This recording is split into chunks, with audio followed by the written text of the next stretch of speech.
Halo, assalamualaikum. Kembali lagi di channel Gonta-Ganti Huawei. Ya, jadi ini adalah tablet Huawei terbaru di Indonesia yang harga resminya Rp1.649.000. Tapi kemarin dijual harga pre-ordernya Rp1.499.000 atau Rp1,5 juta kembali 1.000. Saya beli dan baru datang hari ini, cukup lama juga ya prosesnya sampai dikirim dan nyampe di Cimahi.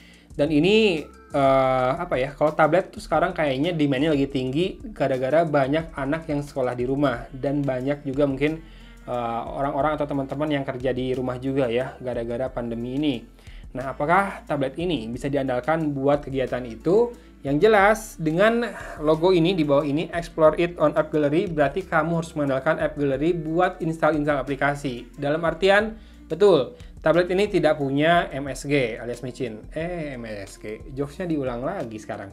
GMS ya, bukan SGM. Jadi tidak punya Google Mobile Service, bukan sistem. Google Mobile Service. Jadi nggak ada Play Store, nggak ada Google Maps. Termasuk kamu nggak akan bisa install Gojek di sini. Sampai saat ini belum bisa ya. Kalau aplikasi perbankan udah banyak yang bisa. Kemudian aplikasi-aplikasi lain bisa dicari di Petal Search ya. Kalau nggak ada di App Gallery. Enggak, ini bukan pesan sponsor dari Huawei, tapi memang saya sedikit menjelaskan juga gimana caranya atau apa tipsnya yang harus dilakukan kalau mau pakai tablet Huawei. Karena ini harganya menarik, Rp1,5 juta, sudah dapat RAM 2GB, storage-nya 32GB, dan dari brand global. Oke, diimpor. Ya, ini diimpor karena memang ini bukan device 4G ya, jadi boleh nggak memenuhi skema TKDN. Walaupun harganya juga di bawah 6 juta, jadi nggak memenuhi TKDN software juga sepertinya. Dan ini, highlight fitur lainnya ada octa-core chipset. Ini pakai MediaTek, bentar, saya nyontek dulu di GSM Arena. MediaTek MT8768, octa-core 4x2,0 GHz Cortex A53 dan 4x1,5 GHz Cortex A53. Oke, masih Cortex A53.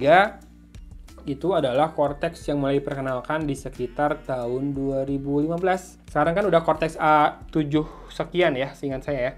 Oke, tapi nggak masalah. Nanti kita tes Antutunya saja langsung dan juga tes main game. Di akhir video ini akan saya munculkan. Dan kemudian dia punya more than 80% screen to body ratio. Jadi dibilangnya screen to body ratio-nya tinggi, di atas 80%. Dengan baterai 5100 mAh dan juga menggunakan MIUI 10.0. Nah, ini yang akan menarik dari MIUI ini karena saya punya tablet Anar di rumah ya. Dia ada mode buat kids-nya. Kemudian ada apa lagi tuh, ada fitur-fitur lock-nya gitulah. Jadi kalau dipakai buat anak-anak pun bisa aman. Kita aktifkan lock-nya sebagai parent. Dan saya juga pengen tahu apakah dia support desktop mode dan apakah juga support Huawei multi-screen collaboration. Kalau ngeliat speknya mungkin enggak ya. Kemarin MatePad yang biasa aja nggak ada desktop mode. Tapi yang screen collaboration apakah bisa, nanti kita akan cek. Kita unbox aja dulu. Oke, ini dia tabletnya. Bisa dikeluarkan dengan mengambil blue pill di plastiknya. Kemudian ada stiker. Ini bukan stiker IMEI ya, karena dia nggak ada IMEI-nya. Mengingat ini nggak punya koneksi seluler, nggak punya SIM card, jadi nggak ada IMEI-nya. Jadi nggak usah takut juga akan diblokir, karena memang kan nggak bisa pakai kartu seluler. Dan ini sudah dibekali dengan kepala charger yang U-plug. Outputnya adalah 5 volt 1 ampere, 5 watt saja pemirsa. Nggak tahu dia maksimal support berapa watt ya. Apakah bisa 10 watt? Kalau bisa sih udah lumayan enak, karena baterainya besar. 5100 mAh, kalau pakai 5 watt doang bisa lama. Dan di sini ada SIM tray ejector, bukan SIM tray ejector. Micro SD tray ejector, memory expansion tray ejector ya. Karena dia WiFi only. Sekali lagi saya ulangi. Dan di sini ada apa? Di sini ada kartu garansi perangkat merek Huawei. Service centernya di Bandung ada di BC. Bagus tempatnya, udah nggak perlu diragukan lagi lah Huawei. Dia juga ada Huawei Service Day dan lain-lain. Tuh di Purnawarman, BC ya, BC2 seingat saya. Sekarang udah BC2 si service centernya. Dan ini adalah panduan mulai cepat alias quick start guide-nya. Tapi karena ini pakai Android, ya kurang lebih sama. Dan ini kabelnya, saya rada-rada deg-degan nih. Apakah micro USB atau USB Type-C? Oh, micro. Ya. kita nggak bisa ngarep banyak lah ya dari tablet 1,5 juta rupiah. Oke, kita akan buka. Teng. Di sini ada stikernya, MAC address, nomor seri, merek Huawei tipe KOB2W09. Di sini ada logo Huawei, agak saru sih warna logonya dengan bodinya yang ini kayak biru navy gitu ya. Dan di belakang ada satu kamera. Saya belum tahu resolusinya. Spek lengkapnya kita munculkan di sini ya, daripada saya nyontek dikit-dikit ke GSM Arena. Di sisi kiri ada, nah ini tray-nya. Kita akan lihat, bener nggak sih ini Wi-Fi only? Karena diimpor dari luar negeri. Iya bener, ini hanya slot micro SD ya. Kemudian, ini back covernya logam nih. Tapi frame-nya plastik tentu saja. Dan di sini ada kemungkinan ini adalah noise cancellation microphone ya. Lalu ada tombol volume rocker dan tombol power. Lalu pindah ke bawah, ini dia port micro USB-nya. Jadi speakernya malah di atas nih, loudspeaker sama jack audio 3,5 mm. Dan ini tentunya nggak stereo ya, cuma satu mono loudspeakernya. Tapi kita akan segera nyalakan. Ini bezelnya cukup tipis ya, kiri dan kanan. Kalau atas bawah cukupan saja, tapi untuk tablet 1,5 juta rupiah sih segini udah compact banget, 8 incinya, dan di depan ada kamera juga. Nanti kita akan tes untuk perekaman video ya, karena kan sekarang kebanyakan gadget berlayar besar seperti ini digunakan untuk meeting online atau video call.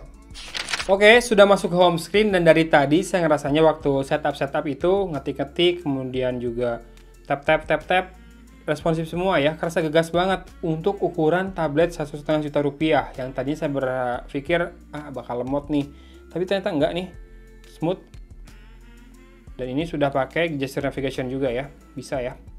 Dan tadi untuk buka kunci layarnya pakai face recognition, dan saya sudah setup raise to wake-nya. Tuh, kebuka.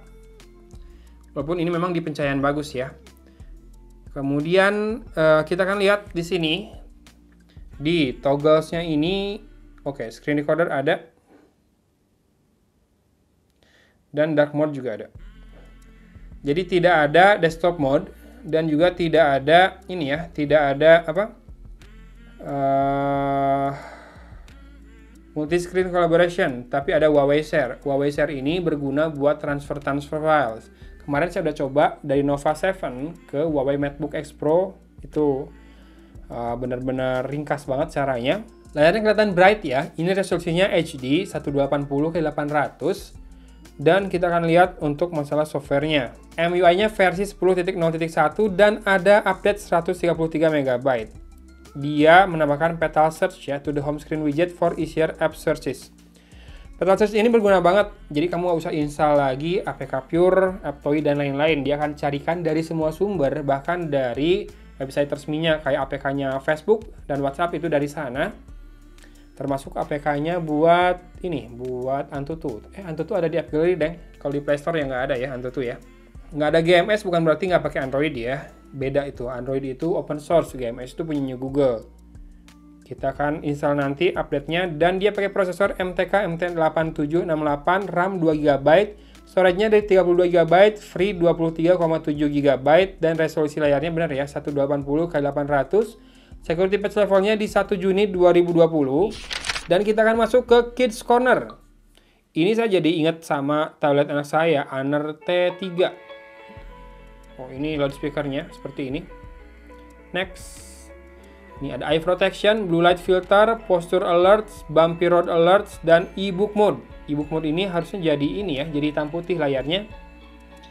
Set daily limit, jadi bisa di set per hari, boleh pakai berapa jam atau berapa menit si anak. Set available hours, jam berapa boleh digunakan. Kemudian panjang per sesi penggunaan, berapa lama maksimal, biar mata yang pakai nggak lelah. Oke, kita akan butuh buat nurunin volume. Dan rest between session. Oke, kita perlu untuk melakukan lock password ya, buat user parent. Dan ini kalau sudah masuk ke menu di Kids Corner, ini ada timernya sekitar 30 menit. Dia bisa coret-coret. Nah, ini kesukaan anak saya banget, bisa coret-coret. Kalau ada stylus juga bisa dipakai harusnya di sini. Kemudian ada multimedia. Oh, ini kamera, recording, share, dan drawing. Exit Kids Corner. Passwordnya apa? Saya belum belum set password malah. Oh, dia pakai pattern yang awal yang digunakan waktu kita setup di awal tadi. Dan sudah unboxingnya sebenarnya sudah sampai di sini. Habis ini kita akan tes main game karena performanya dari tadi buat sekedar pindah-pindah aplikasi, ngetik dan lain-lain cukup pegas. Nih, kita coba pindah ya. Walaupun RAM 2 GB jadi batasan untuk maksimal proses yang dapat berjalan di background. Jadi aplikasi yang tetap bisa masuk tanpa loading ketika pindah secara multitasking mungkin akan sangat terbatas ya dengan RAM 2 GB ini. Oke, jadi saya sudah tes AnTuTu benchmark dan dapat skornya sekitar 93 ribuan. Seperti ini skornya, tapi yang saya amazed adalah bagaimana dia dapat berjalan dengan smooth ya. Untuk UI-nya ini, kalau kita bandingkan dengan tablet lain yang harganya kurang lebih mirip-mirip dengan ini ya. Padahal ini sama-sama RAM 2 GB loh. Entah apakah karena tidak ada GMS membuatnya menjadi lebih smooth seperti ini. Termasuk layarnya juga terlihat punya vibransi yang bagus ya. Dan kemarin saya sudah ambil foto beberapa. Dan saya ngerasanya juga untuk level harganya segini udah mending banget ya hasil fotonya. Nggak bagus-bagus banget sih, tapi kalau dibandingkan dengan tablet lain, ini segini udah kece. Tuh, detailnya dapat banget buat foto-fotonya. Ini kamera belakang ya. Nah, ini kamera depan. Kalau kamera depannya memang tidak terlalu gimana-gimana ya. Kalau ini agak-agak over exposure. Kalau ini lebih pas, tapi saya ngerasanya dia terlalu kurang memberikan kedalaman fotonya, terlalu flat gitu ya.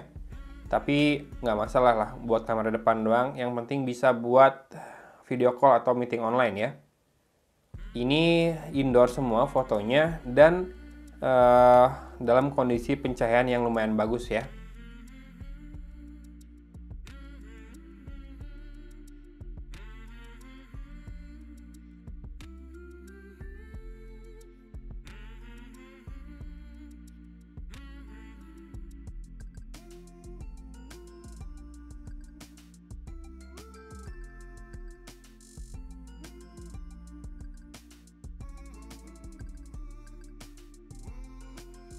Sekarang kita akan coba buat main PUBG Mobile dan saya mau tunjukin untuk settingan grafisnya. Sekarang defaultnya masih di smooth medium. Kita bisa naikin ke balance medium juga dan mentok di situ ya.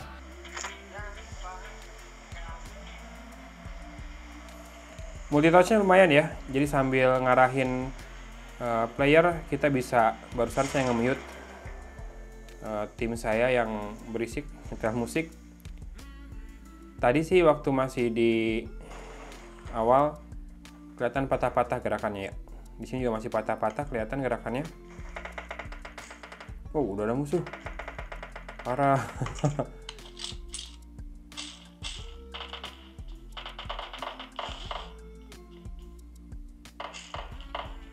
Ya, saya pun tidak berharap lebih sebetulnya dari tablet ini. Bisa install PUBG aja udah syukur banget.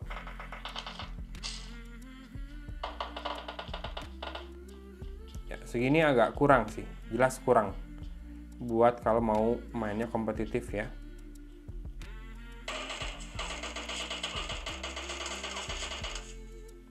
Ya udah ketembak aja.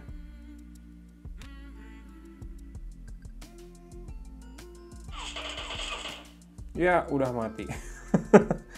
Ya, buat gameplay sih ya segitu lumayan ya, nggak bisa dibilang jelek-jelek banget buat sebuah tablet 1,5 jutaan.